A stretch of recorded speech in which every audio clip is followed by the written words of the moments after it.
Bonjour les copeurs, bienvenue dans le second mardinaire réalisé par Vacances Ouvertes. Je m'appelle Laure Pourcin, je suis docteure en psychologie. Aujourd'hui, nous allons poursuivre en abordant des techniques de gestion du stress, toujours selon une approche cognitive et comportementale. Comme précédemment, je répondrai à vos questions après mon intervention. Au besoin, surtout, n'hésitez pas à revenir vers moi via la plateforme collaborative Cerveau. Aujourd'hui, je vais vous présenter deux techniques de gestion du stress.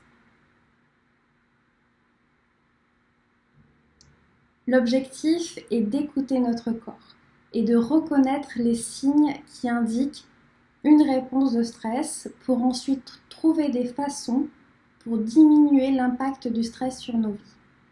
Nous allons parler de la relaxation et des stratégies cognitives. Lors du prochain mardinaire, nous verrons les compétences de communication, la résolution de problèmes et le développement des capacités d'ajustement aux situations stressantes. On commence par la relaxation. L'objectif de la relaxation est de prendre conscience des réponses au stress au niveau physiologique et de l'utiliser pour réduire les tensions dans les régions affectées. Par exemple, des tensions musculaires liées au stress peuvent aller jusqu'à bloquer complètement le dos au niveau des épaules ou des lombaires. L'idée ici est d'apprendre à dissocier, détecter les états de tension de ceux de relaxation.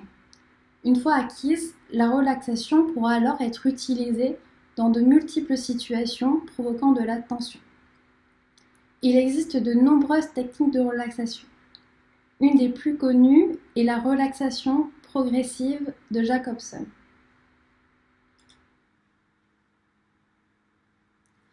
D'origine en position allongée sur le dos, vous pouvez également la pratiquer assise. Il s'agit d'opérer une succession de cycles de contraction-relâchement sur les principaux groupes musculaires. On va commencer avec les membres supérieurs, les mains, les poignets, les avant-bras, les bras. Pour poursuivre sur les membres inférieurs, les orteils, les pieds, les jambes et les cuisses. Ensuite, on va s'intéresser au tronc avec le ventre, le dos, les épaules et le cou. Et enfin, au niveau du visage, le front, les sourcils, les yeux fermés puis ouverts, la mâchoire et la bouche. La méthode.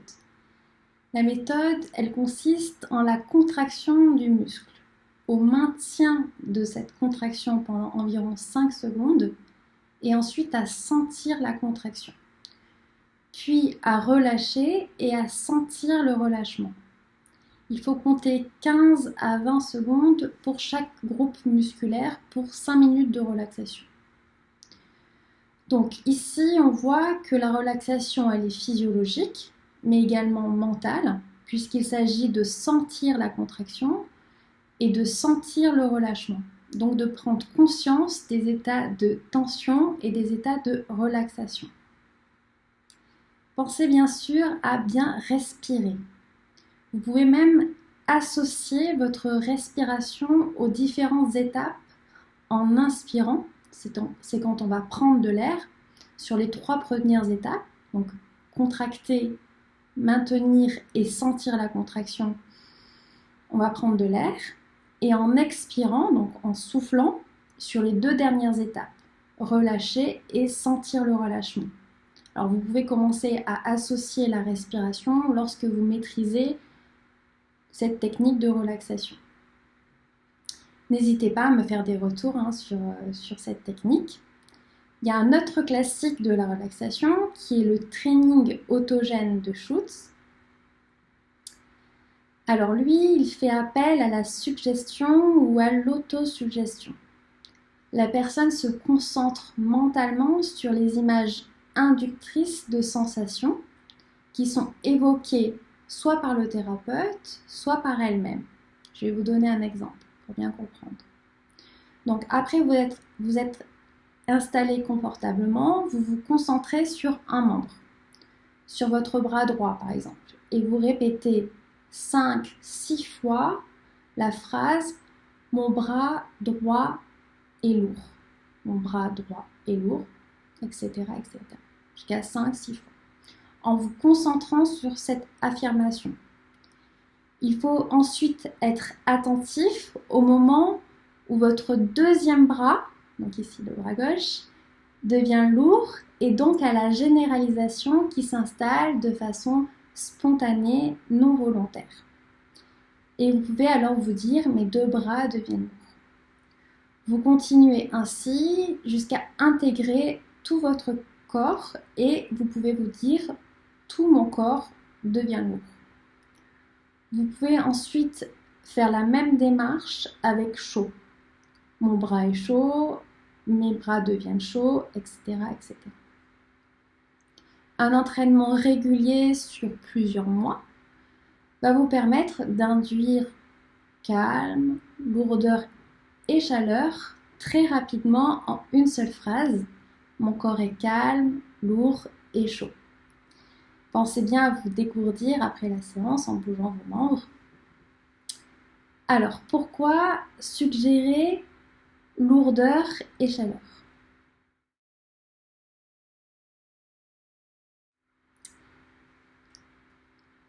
Parce que la lourdeur est le témoin du relâchement musculaire et la chaleur est le témoin d'une vasodilatation.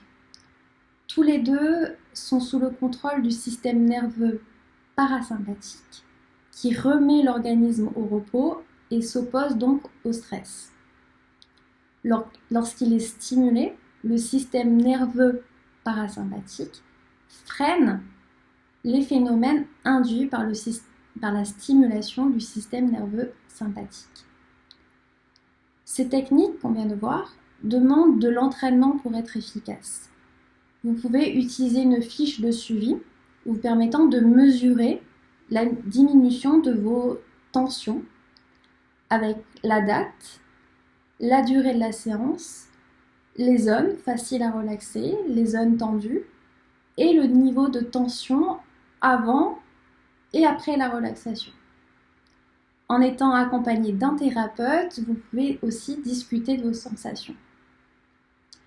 Une fois que vous avez atteint un état de relaxation avec un niveau de tension faible, vous pouvez associer mentalement cet état avec un mot ou un son et ensuite l'utiliser dans des situations de la vie quotidienne. Je vous donne un exemple. Vous pouvez ressentir en ce moment une tension à l'idée de prendre les transports en commun, de devoir mettre votre masque et retourner au travail après une période assez longue privée de telles activités. Alors, qu'est-ce que vous avez l'habitude de faire durant les transports? Vous écoutiez de la musique.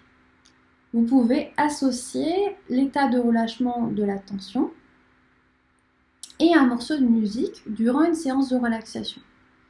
Et ainsi, vous retrouverez des sensations de baisse de tension lors des transports en commun en écoutant cette musique. Mais soyez vigilants. Relâcher les tensions peut déclencher des effets secondaires, de l'anxiété, voire une attaque de panique, un malaise, des pensées négatives aussi, je n'y arrive pas, ça ne sert à rien, ça ne marche pas pour moi. D'où parfois la nécessité d'être accompagné dans cette démarche. La présence d'un thérapeute permet de discuter avec la personne et de revenir sur ses effets secondaires. En outre, certaines personnes peuvent éprouver des difficultés à se laisser aller, pouvant être d'autant plus importantes que la personne est stressée. Les tensions, elles peuvent se libérer autrement. Vous pouvez faire du sport, vous pouvez danser, vous pouvez chanter, voilà. Tout un ensemble d'activités que vous pouvez faire. Je vais maintenant vous présenter les stratégies cognitives.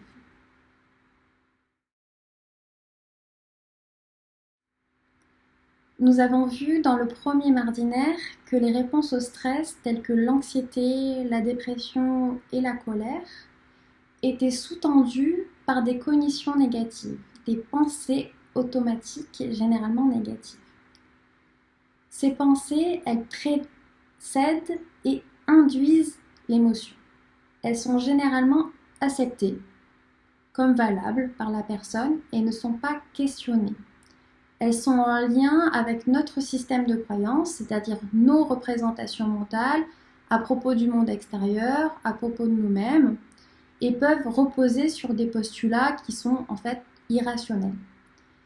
Ces pensées, elles peuvent concerner notre environnement, les autres ou nous-mêmes. Il s'agit justement ici de les mettre à jour et de les identifier pour pouvoir envisager des pensées alternatives. Par exemple, imaginez, c'est le moment de dormir, vous êtes allongé dans votre lit, vous allez vous endormir, puis vous tournez, virez, vous n'arrivez pas à dormir. Vu que vous n'êtes pas en train de faire 10 choses à la fois, en même temps, vous pouvez vous concentrer sur vos pensées, qui arrivent de manière automatique.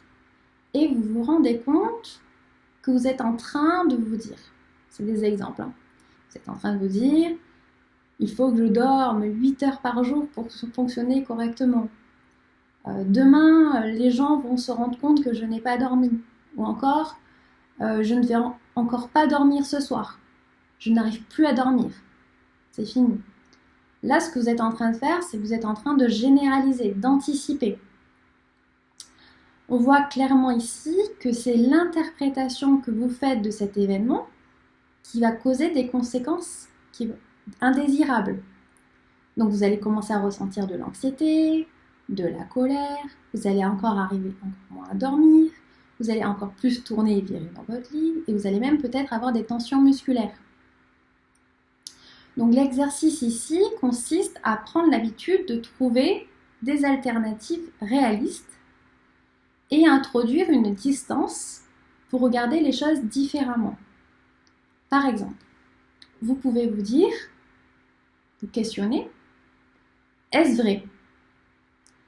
Et si c'est vrai, est-ce grave ? Dans mon expérience, que s'est-il passé dans des situations identiques ? Voilà. Et là, vous vous rendez compte que finalement, ça vous est arrivé de fonctionner avec moins d'heures de sommeil. Donc vous dites, j'ai déjà réussi à fonctionner avec moins d'heures de sommeil. Ensuite, vous vous dites, peut-être, vous pouvez vous dire aussi, les gens, ils ont leurs propres problèmes. Peut-être que certains ne dorment pas d'ailleurs. Et vous pouvez aussi vous dire, si je ne dors pas ce soir, cela n'implique pas forcément que je n'arriverai plus à dormir. Au contraire, je peux me dire que je dormirai mieux demain. J'aurais très peu dormi cette nuit, par exemple.